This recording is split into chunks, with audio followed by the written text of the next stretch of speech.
Hello guys, welcome back to my channel. और मेरा नाम है हमाद। और आज जैसे कि हमारी की एपिसोड 38 के हाइलाइट्स पे मैं रिएक्ट करने लगा हूँ।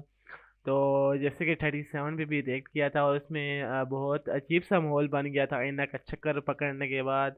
अब पता नहीं वो सच है या झूठ है, लेकिन मेरे ख्याल से तो वो झूठ ही था। लेकिन देखते हैं कि अब जो उसके फैमिली में माहौल बना हुआ है, उसका हस्बैंड उसको साथ देता है या उसको कॉलेज यूनिवर्सिटी कॉलेज चाहती है, उसे कॉलेज छुड़वा देगा। तो ये अब मैं बहुत बेकरार सा हुआ हूँ कि एपिसोड उनके देखूं, और बहुत बेकरार सा हूँ। तो अभी फिर देखता हूँ और रिएक्शन दे दूँ अपना। और साथ बताता चलूँ यार, ओरिजिनल वीडियो का लिंक मैं डिस्क्रिप्शन में डाल दूंगा और इस चैनल का नेम भी मैं डाल दूंगा, आप जाके यार उनको सपोर्ट करो। सो अभी रिएक्शन देते हैं, फिर आपको अपना सो अभी यार वीडियो प्ले करते हैं, फिर आपको अपना रिएक्शन देते हैं। So start. ये खड़ी मत हो, मैं कह रहा हूँ तुमसे। बोलो क्या कर रहे हैं आप? छोड़े इसको, दूर रहे। वो क्या गया यार आप लोगों को? मैं जानता हूँ हमजा को, और मैं ये भी यकीन से कह सकता हूँ कि एनी बेकसूर है। क्या जानते हैं आप लोग हमारे माहौल के बारे में? हाँ, मैंने इस बात पे पर्दा इसलिए डाला क्योंकि ये बात मेरे लिए अहमियत नहीं रखती है। हर लड़की से सब सुकून से तमीज से बात करते हैं। हैनी और हमजा भी उसी स्कूल में पढ़ते हैं। अगर दोनों एक दूसरे से मुस्कुरा के बात करें, इसका मतलब ये नहीं कि आप उनकी इज्जत की धज्जियां उड़ा दें।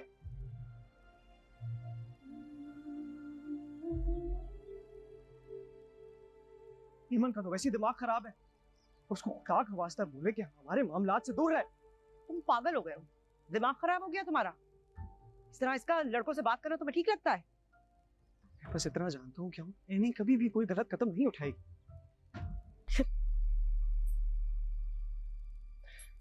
अभी जो तुमने मेरे लिए किया ना, पहचान में ही नहीं आ रहे थे तुम मेरे।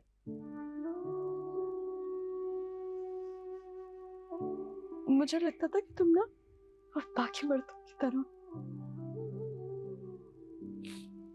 जब से मैंने होश पाला, मैंने यही देखा है कि लड़कियों को कटघरे में खड़ा किया जाता है। फैसले हमेशा उनके खिलाफ होते हैं। इससे पूछा भी नहीं जाता कि अगर वो सही है या गलत।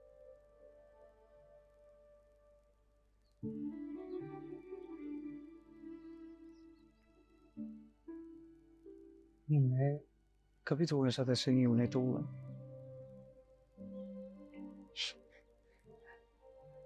पहली दफा मैंने किसी शौहर को उसकी बीवी पर ढाल बनते हुए देखा।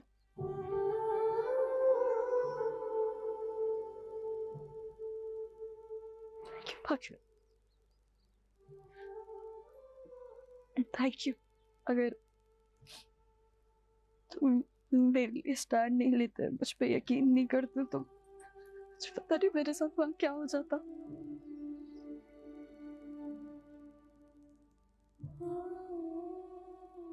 खुश नसीब हूं कि तुम मेरे साथ खड़े हो।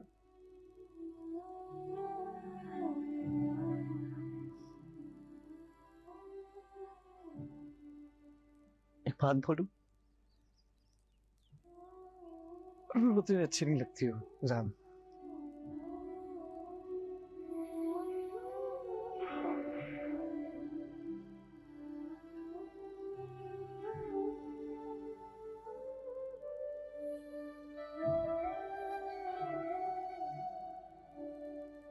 पानी लेके आओ। जो आज तुमने मेरे लिए किया ना, उसके बाद तुम्हारी इज्जत मेरी आंखों पर बहुत ज्यादा बढ़ गई है।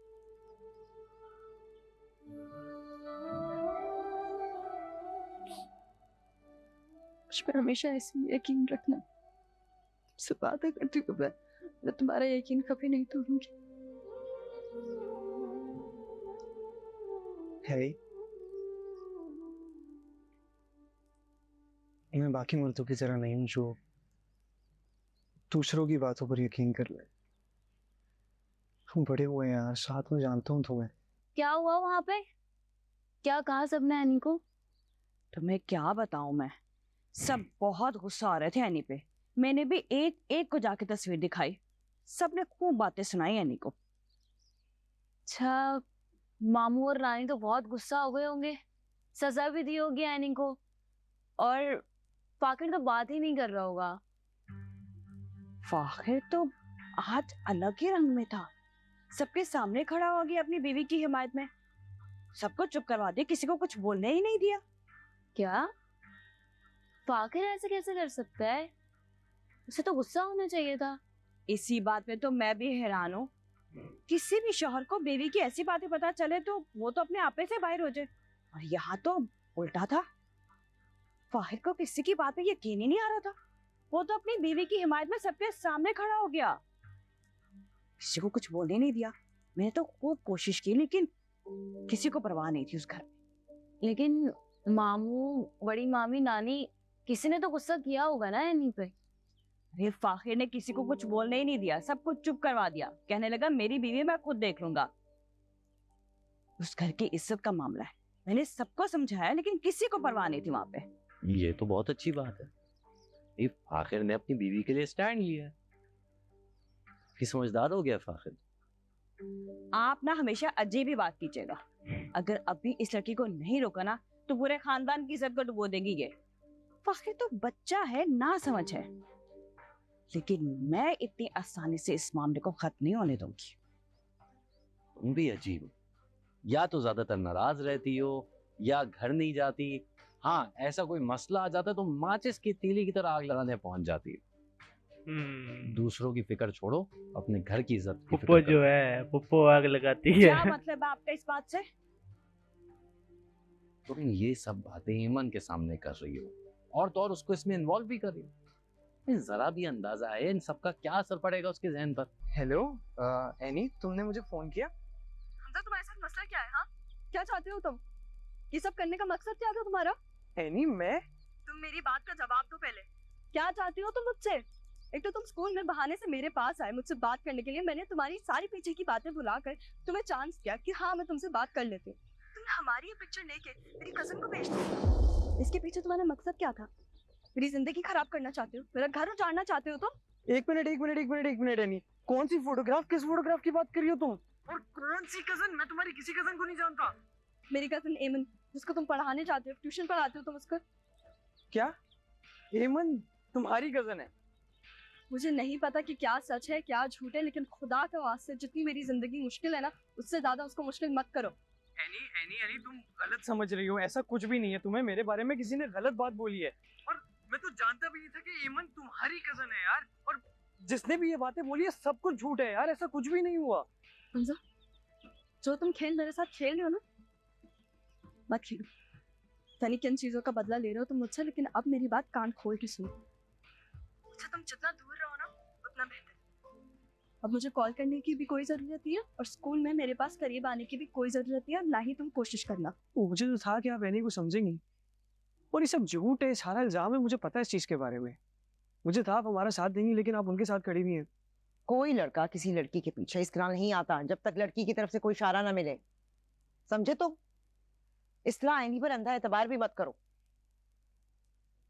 तो मैं जानता हूँ एनी को, और मैं उस लड़के को भी जानता हूँ, वो खुद एनी के पीछे पड़ा हुआ है बिला वजह। एनी तो उसकी तरफ देखती भी नहीं ना, उससे बात करना चाहती। अच्छा, इतनी आजिज आई है, बात तक नहीं करती है। तस्वीर में क्या कर रही थी? पास खड़ी भी थी, बात भी कर रही थी, और ये लड़का तो घर तक आ चुका है। वो कैसे हुआ भाई? देखो फाखिर, कई दफा जो चीजें नजर आ रही होती है ना, वो वैसी होती नहीं है, हकीकत कुछ और होती है। आंखें खोलो अपनी, अंधों की तरह ना बैठे रहो। मुझे सब नजर आ रहा है, और बहुत जल्द आपको भी आ जाएगा। हद होती है भाई, ऐसा तो कभी भी नहीं हुआ हमारे घर में। अम्मा, फिर एनी को ऑल गर्ल्स स्कूल में क्यों नहीं पढ़ाया? मैं भी तो को एजुकेशन में पढ़ता आया हूँ, मुझ पे तो किसी ने सवाल नहीं उठाया। और ऑब्वियसली स्कूल है, सब बात करते हैं आपस में, तो उसका मतलब ये नहीं है कि आप लोग हर बात पे शक करना शुरू हो जाओ। अच्छा बस करो, मुझे ज्यादा सिखाने की कोशिश ना करो, सब जानती हूँ मैं। ये बातें सुननी पड़ी है मुझे, इज्जत का मामला है भाई। अम्मा, हमारी इज्जत भी इतनी कोई नाजुक नहीं है, सिर्फ एक गलत फहमी के ऊपर आप लोगों ने होता है। अच्छा, तो इसका मतलब है तुम लोग अपनी मनमानी करते रहोगे, और जो मैं कह रही हूँ वो नहीं सुनोगे, उसकी अहमियत ही नहीं दोगे। अम्मा, आप मुझे भरोसा रखेंगे? आप क्यों बिला वजह फिक्र कर रही हैं? मैं और एनी सारा मामला देख लेंगे आपस। परेशान ना हो। जब कोई बड़ा नुकसान हो जाएगा ना, फिर कुछ भी नहीं हो सकेगा।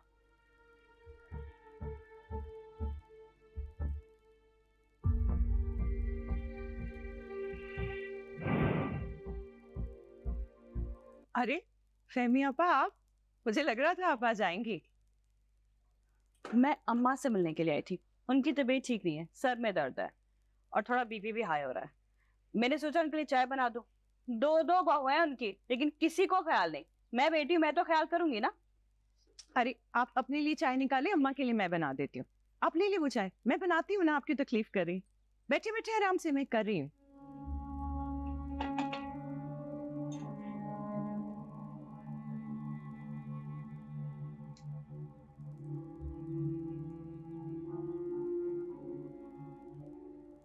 वैसे तुम इतनी बुरी भी नहीं हो जितना आयशा तुम्हारे बारे में बताती है।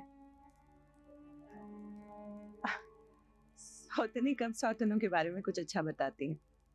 एक मैं ही हूँ जो उसके बारे में बुरा नहीं सोचती, ना बुरा कुछ कहती।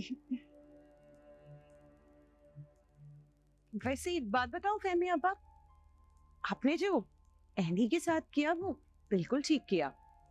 आप खुद देखिए ना, जिस लड़की को अपने माँ बाप की इज्जत का ख्याल नहीं है, अपने शौहर की इज्जत का मान नहीं है, वो क्या करेगी।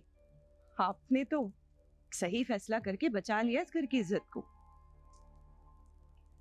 वैसे फाखिर हमारा बहुत ही सीधा साधा है, चीजें समझता ही नहीं है। अब आपको ही इस घर की इज्जत बचाने के लिए कोई फैसला लेना पड़ेगा।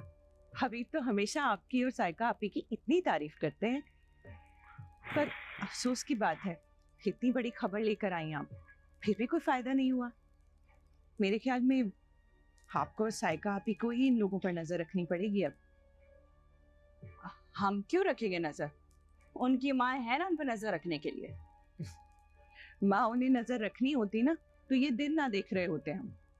आयशा और समीना भाभी तो सिर्फ घर में अपनी राजधानी बनाने में लगे हुए। मुझे तो लगता है आपको रोज यहाँ आना चाहिए और इस घर पे नजर रखनी चाहिए। अब मैं चाय दे दूं अम्मा को या आप देंगी? नहीं, मैं ले जाती हूँ कुछ चाय।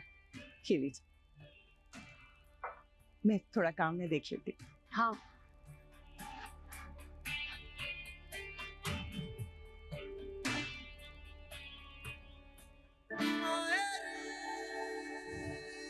उसने ना तीली लगा के फेंक दिया वो भाई। अब तो भाई फुप्पो और सोतन ने जो करना है वो तो पता नहीं क्या होगा कि इम्तिहान सख्त हो गया आईना के लिए। और अब जो उसकी सोतन चाहती है, आईना की जो सौतेली अम्मा चाहती है, वो चाहती है कि आईना को भी डाइवोर्स हो जाए। और उसकी माँ को तो पहले ही डाइवोर्स हो चुके। जब आईना को डाइवोर्स होगी तो जाहिर सी बात है आईना और उसकी माँ को घर से निकाल दिया जाएगा, क्योंकि कहीं से रिश्ता भी, क्योंकि आईना जाहिर सी बात है आईना की रिश्ता है इसके साथ, लड़के के साथ शादी हुई है, उसके शोहर के साथ है, तो वो दोनों को नहीं निकाल सकती, इसकी मजबूरी है।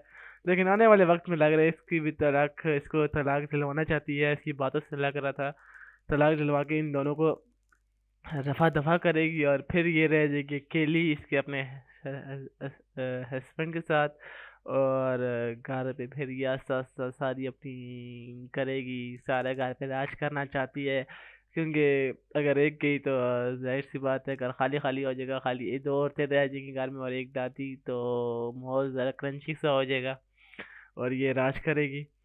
और जहाँ तक रही बात फूफा की, तो फूफा होती है तीली लगाने वाली, और तीली ऐसे लगा के ऐसे फेंक देती है। और तीली लगा के फेंक, एक दफ़ा तीली से फेंकी है और जब पीछे पड़ जाती है तो वो फिर छोड़ती नहीं, क्योंकि फूफू है, फूफा का किरदार निभा रही है।